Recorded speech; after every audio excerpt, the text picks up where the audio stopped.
We're already into the next hour, which is our second hour. And so glad that these two guys join us and they really set us straight on so many things related to the world of politics and government. He's the award-winning journalist, former senior correspondent at ABC News. How about it for Jim Avila? Good morning, and this Mark. other guy has forgotten more about politics than most of us will ever know. You see him reporting from all over the world and all over the country, from Trump rallies, from covering Biden and the like. He is the great Michael Shure. Gentlemen, Yes.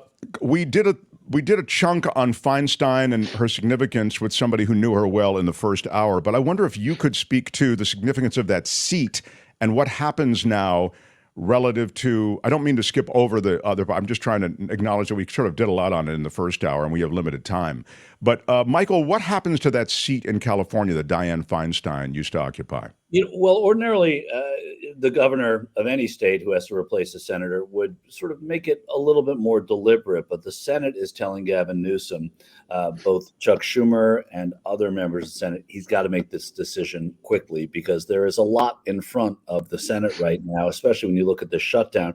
They need that vote on the Senate floor. The Democrats know it, and they're pressing Newsom to make a decision. So I'd imagine we're going to hear very quickly who it's going to be. And Newsom himself kind of in a tight spot because he had assured people that an African-American woman was going to be named to the seat, but there's a Senate race already going on that has Barbara Lee in it, the African-American woman who is a member of Congress from the Oakland area, also has Adam Schiff and Katie Porter.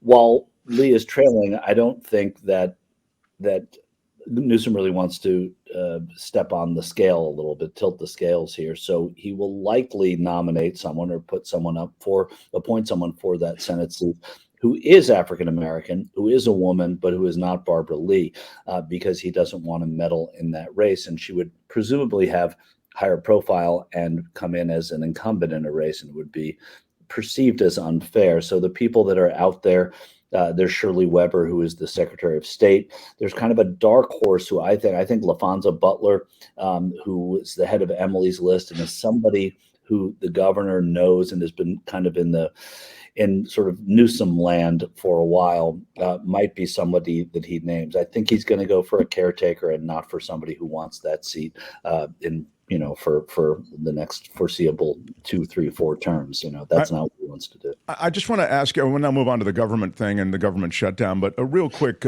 Jim Avila, why do we see this kind of thing more from the Democrats where they announce, I'm going to appoint a woman of color, or this kind of, it feels like virtue signaling to me. Why do we see it so often? It's their constituency, Mark. It's okay. The Republicans don't have anybody. They don't have any real African Americans, or many of them, so they don't have that issue. The reason why is because African Americans got Joe Biden elected. They're a very important constituency of the Democratic Party. I don't think there's anything virtue signaling about that. It's practical politics. I do want to stop just for a second, and Michael covered very well. I agree with everything he said about what happens next. To talk a little bit about Dianne Feinstein and the fact that she had 60 years of stellar service to her country. And the last 4 or 5 years, because of selfishness of herself and mostly of her staff, that legacy has been dimmed a bit. And it's really a shame. I was a young reporter in San Francisco at KPIX when Harvey Milk was killed and George Moscone was killed, covered their funerals, covered the riot outside when Dan White was acquitted because of insanity, the Twinkie defense. All that really came back to me today about how she stepped up during that time and was this calm. She was head of the Board of Supervisors at the time, for those of you who don't remember it. And she stood tall. There were very few women in power in those days, okay?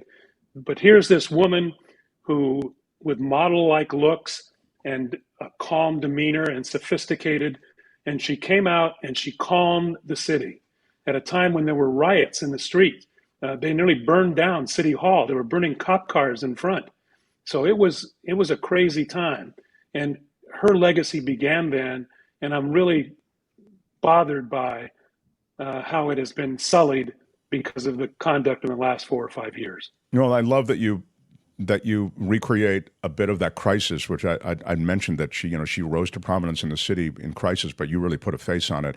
Let me just I was not a fan at all. I mean, I called for her resignation, et cetera. But I have to say, though, even as I did, it was a mixed emotion because she did perform a pretty important role, even in this sort of, prop her up and tell her what to do kind of, I'm sorry to put it that way, but I mean, she really seemed out of it at times because the confirmations in the judiciary were really critical. And without her, you don't get them. Isn't that right, Michael Shure? Well, that's true. And what Jim says, I mean, obviously his perspective is unique, but what he's saying that's important is that these past 4 or 5 years, she has not done justice to her legacy. And it's really difficult because she did, and she was active on so many issues, particularly on guns, when it was not a popular issue nationally. And she took the lead on that. She was even mentioned at times for the vice presidency because of her, sort of bold positions and her prominence, I would say, in the wake of the Mosconian milk killing. So I understand why you might not have liked her, but when she was all of herself, she was a really effective and important senator, and she was an important senator for women too. And going, just adding on to your thing about saying, why do we say we have to have a black woman senator, and why, that is discomforting to a lot of people. But in the Democratic Party, it's a big constituency that makes demands, and rightly so. And a lot of those demands are to create and appoint people who are different than what's been there before. And that's why you got Alex Padilla from Gavin Newsom after Kamala Harris became the vice president. And it's why I think it will continue. And once you make the promise, of course, you can't go back on it. It was something that President Biden said when he was a candidate about a Supreme Court justice. And then you got Ketanji Brown Jackson. So there is, I don't think people are as upset about it. Also, California, to have a Latino representing you in the Senate is important for many Californians because of the population. And in this case, I don't think it's going to be Lee, but I do think it's going to be an African-American woman, particularly because Maxine Waters is saying, I don't want it, but he said this is what he's going to do. He's in a position where he can't let down that constituency now. I guess the only point I was making is you can make whatever decision you want. You can make the decision and always make the decision and respect those constituencies without having to announce it ahead of time in the ways that you suggest it does limit you. Let me ask you about what's happening with the government. It literally we're at the 0 hour, right? Midnight tomorrow. What happens? What are the realities? What are the realities about, turning the lights back on? Jim Avila? Well, it does look like, in Congress this morning, Kevin McCarthy's last-ditch effort to keep the government open was shot down again by I think it was 19 Republicans. And the problem is that, he could put something together where Democrats might vote for it and keep it open. But if he does that, if Democrats vote for it, then he's sunk. All it takes now, because of all the things that he agreed to with these crazies on the right, is one of them to raise their hand and call for a vacation to vacate the chair. And so that means he's voted out. He's out with one vote. And then there has to be another vote to replace him. And we all remember how hard it was for him to get into office in the first place. It took 15 votes. So it's total chaos. It doesn't look like there's a solution. The Senate is even having trouble passing its own version to keep it open. And, it's really going to hurt the country. It's really going to hurt federal workers. It's going to hurt people who, the one that was voted down today would have taken away support for single moms and children. What they're doing out there is really harmful and has real effects on people's lives. This is an issue that is important that people pay attention to, although it's hard to because this happens so frequently that people get, numb to it and think like us. Even Michael and I didn't believe that this was going to happen. but it looks like it is, and we better pay attention. Michael, I know we're going to lose you in a minute. I wonder if you could just weigh in on this and handicap for us, please, the politics and the likelihood that the government will reopen on any kind of timely basis. Yeah, I mean, I think once it happens, and this also speaks to the urgency of Newsom naming a replacement, because it is going to go to the Senate, and the Senate is going to have to be dealing with this. And on its surface, it's something that this Senate wouldn't support, but you do need all the votes, and you don't know about certain votes on certain issues. The other side of the coin here is that eventually the Freedom Caucus and the far right within the House caucus in the House Republican caucus is going to be the boy who cried wolf to an extent. If they don't do something, and they keep getting closer to doing something about McCarthy, but in the end, they seem to always fold enough of them anyway, so that McCarthy gets where he's going. But it is not going to be easy. And what Jim said is true. They're going to be this is affecting programs that are affecting people. And once that's realized, and once, generally speaking, with these shutdowns, once the public, once they put their finger in the wind and they feel the way the public is going on this thing, they usually relent. And I think this one is going to hit people very, very hard. It's not something you want in an election season. It's not something you want ahead of a presidential race. And it's not something you want as a distraction from the other things that you're trying to do. So I see this as either settling or settling quickly once it's deemed that it's a disaster for the people that shut it down. Quick follow-up on that, and because I know you do have to leave. Is it a net negative then for these people who are involved, these extremists, or are they burnishing their image with this in a positive way? And how about in the swing states? And in other words, what are the political reverberations or ripple effects of this in terms of the coming election? I mean, amongst their constituents, it doesn't really matter. They're there because they elected these people, so they know what they're getting with them. And the people like Eli Crane and Andy Biggs and Andy Ogles, and I'm throwing names at you that you may not know, but these are people that are on that far right that are really sticking it to McCarthy. Eli Crane didn't vote for McCarthy even after others acquiesced during the election. So there are people there that are hard right, and they were elected because they're hard right. But I think in the grand scheme of things, look, I don't think anyone's going to go to the ballot box next November and talk about the shutdown. But if in the immediate, it hurts the Republican brand, it further divides them. And if that has a cumulative effect of division on them, then it does hurt going forward, not because of what this is, but because of the division it creates. I know you got to go. Thank you for being here. And I know you're off to an exotic port of call or a rally of some kind that you have to cover.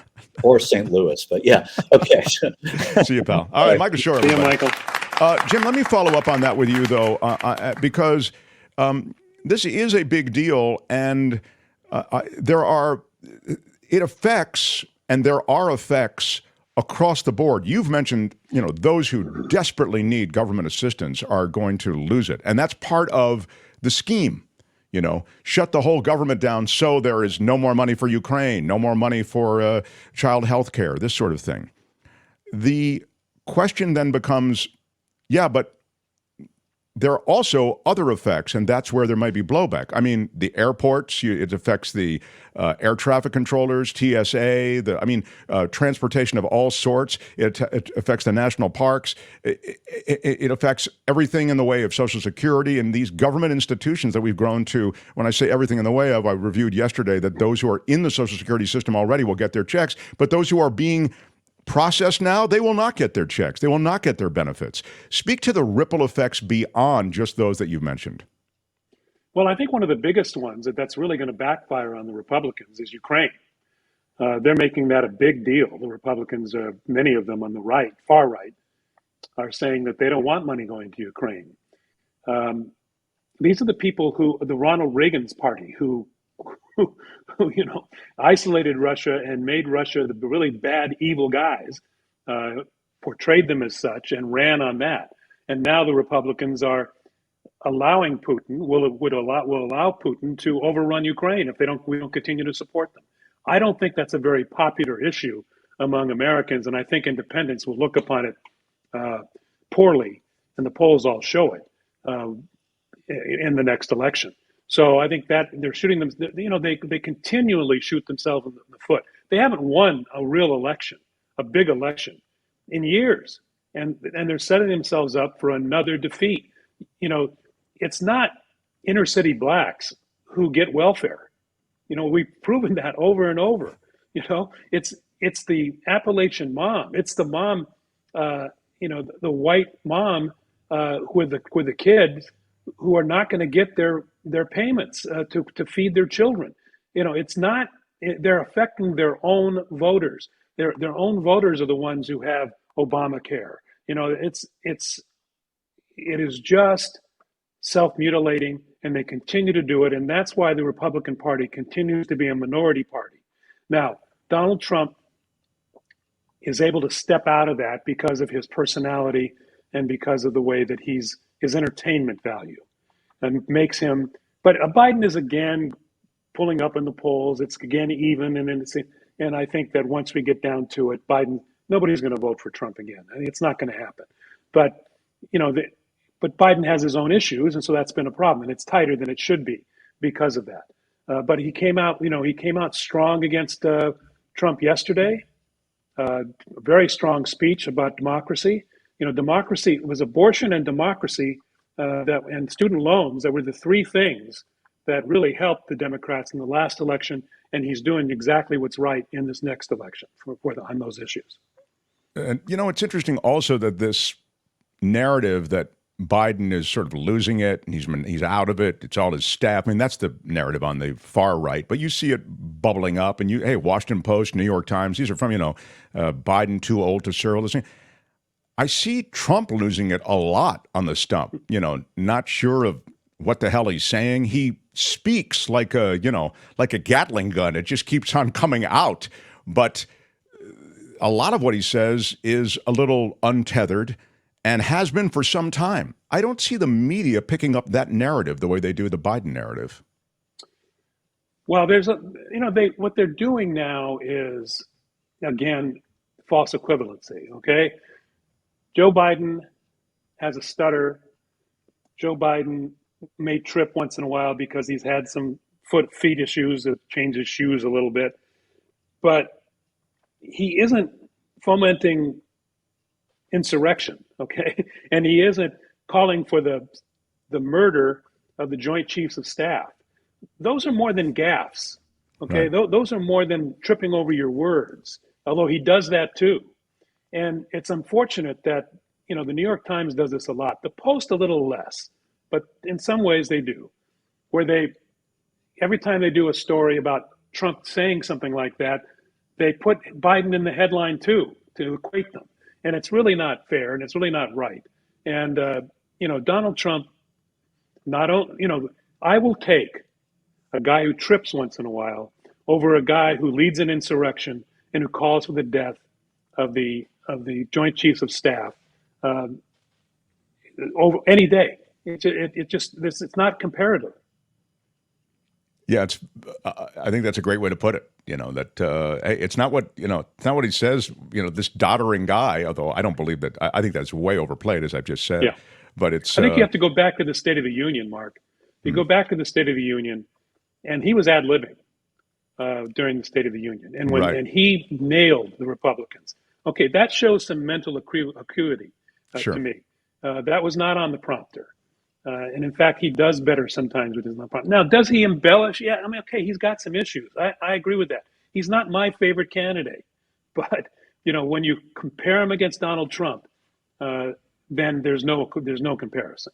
Randy says this: Biden just looks like a doddering old man. Trump just seems unhinged. I don't think he looks like a doddering old man. I'll give you, though. I think Jim said it right. He embellishes stuff. But he doesn't seem doddering to me. I think that overstates it. But I get your point. Let me give you. Let's say it is Biden doddering and Trump unhinged, as Jim says. Leading an insurrection and an overthrow. Come on. I mean, give me the doddering all day. And he rides a bike. I think he's in much better shape than Donald Trump.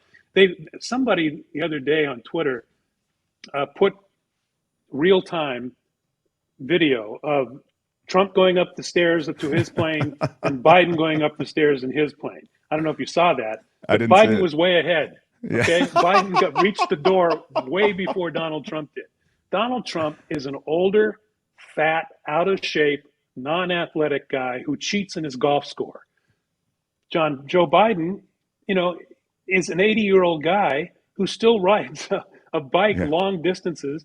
I see him running once in a while on the portico of the White House from one place to another.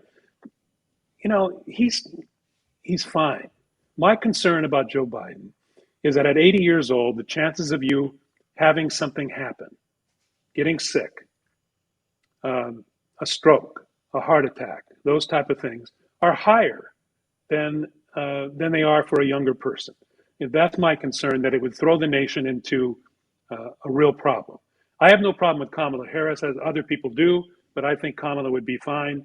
But I still think that it would put us in, and if it happens before the election, then it really throws things into chaos, which I don't want to see. We've got to wrap up, but I love that you touched on this. We'd really gone through the entire show without mentioning Trump, but he is worthy of mention. We really set straight everybody yesterday. I'll recommend, if you haven't, you should check out the video that we did with David Katz.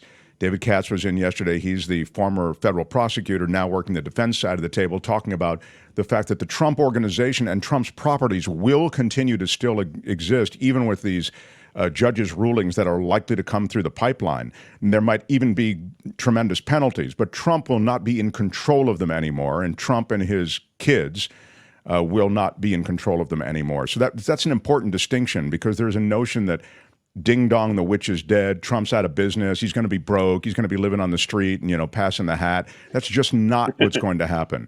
No. So, but he does have an uphill climb legally, and he is going to be in court, right, Jim, even as this election season ramps up. Yeah, and he loses every court. Every time he goes to court, he loses. I mean, it's just, he was so tired of winning, is what he used to say. And, he doesn't win ever in court. And the other thing to mention, very briefly, I know you've got to go, but is that crap show that was on TV yesterday. I happened to watch most of it, of the Republicans in their impeachment inquiry, where their own witnesses said there's no evidence to impeach Joe Biden. Even even the Republican, the guy who's on Fox, legal expert, said no, there's nothing there to impeach him at this time. So, and the Republicans themselves, who are not on that committee, were like shaking their heads, and there may not even be another hearing because it was so bad. They're.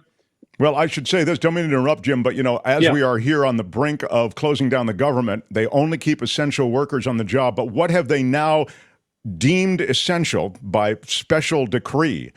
Those working on the Biden impeachment. They'll continue to draw checks. They will continue to draw checks weekly. They won't have to wait for their money. It's outrageous. And as you say, there is just no there there. It's pure politics and brutal. Yeah, and embarrassing. If Hunter Biden was running for president, I would not vote for him. Right. But he is not. Yeah. He's a drug-addled. I feel sorry for him, and I hope his recovery works. He's paid back the taxes. He's gonna serve some kind of penalty, whether it's probation or whatever, and they should give him whatever he deserves. But his father has only been guilty so far that we know of, and there's been 5 years of investigation by a Republican U.S. attorney that so far he's only been guilty of loving his son. Here's a quick question on the way out. Please ask prediction for next speaker. Well, the thing that we touched on was the fact that they keep talking about the removal of Kevin McCarthy, but the reality is there may not be a removal of Kevin McCarthy. Is there a sense as to who would replace Kevin McCarthy? Well, one of his lieutenants, and his name is it Eder or something like that, has been mentioned, and Scalise has been mentioned. Both of whom I think say no. No, they don't want it. They don't want it because they're in right. his camp. Right. But the truth is, I think what you're saying, Mark, is that actually the right kind of likes where they have Kevin McCarthy. He's like a punching bag. They just push him around. Do they really want to take that final step and evict him from office? He's in their pocket. What's interesting too is Marjorie Taylor Greene voted against his stopgap measure today, and she's been his big supporter. So, they're just in disarray. It's just, I don't think they can get together to find a new person. Sadly, there's a real human cost to all of this, and there's a cost to the nation, and there's a cost to the credit rating, and all the things that we've detailed along the way, and will continue to. Jim, thanks so much. We'll talk to you next week when you have a new column. I think it's probably Tuesday. You'll have something, so look forward to that. Jim Avila, everybody. Thanks, Jim. Hi, it's Mark, and I thought that was great. Hit the notification bell. You'll know whenever there's a new video being dropped, and please subscribe to our channel to help us save the universe.